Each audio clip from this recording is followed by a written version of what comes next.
दुनिया बदल रही है और इस बार इनकलाब की कमान संभाली है जनरेशन जी ने। मडगास्कर मशरकी अफ्रीका का वो मुल्क जहां नौजवानों ने सड़कों पर निकलकर तारीख बदल दी।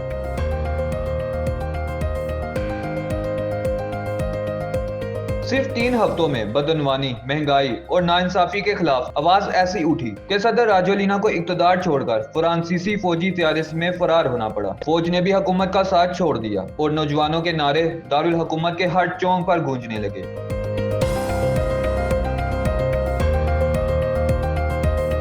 हम ही मुस्तकबिल हैं, अब दुनिया हैरान है। चंद हफ्तों में ये दूसरी हुकूमत है जो जनरेशन जी के एहतजाज से गिर गई। सवाल सिर्फ ये है, क्या ये बगावत सिर्फ मडगास्कर तक महदूद रहेगी या आने वाले वक्त में पूरी दुनिया की सियासत हिला कर रख देगी।